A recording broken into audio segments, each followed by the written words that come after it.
When Houston Metro announced its new microtransit service, small, on-demand electric shuttles to plug the first last-mile gap, the promise was bold. They were going to reduce costs, boost access, show how smart local transit adapts. But the reality tells a more complicated story. I'm Charles Blaine, and this is Texas Tomorrow.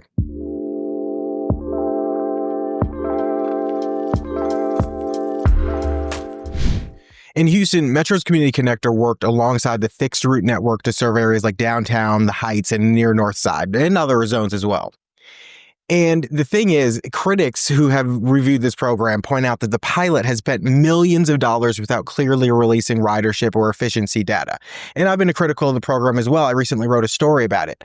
The board chair of Metro was previously the board chair of the vendor, and the program was never publicly bid. It was a sole source contract that has just been continuously amended. It's a novel concept subject to the same political games. Across Texas, cities like Laredo, the idea of microtransit is under consideration, but community risk remains high.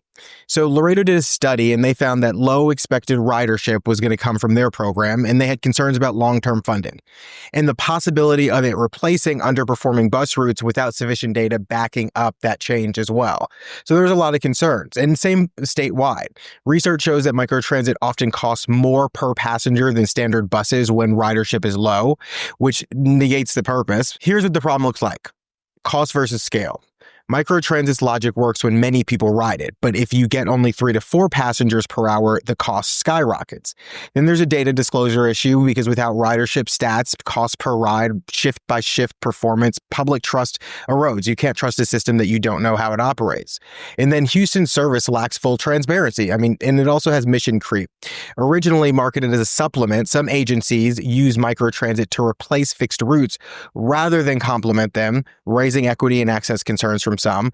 And then there's a sustainability argument that pilot grants run out, and if a city must absorb a full cost of a program like this without more riders, the program can collapse or displace core transit.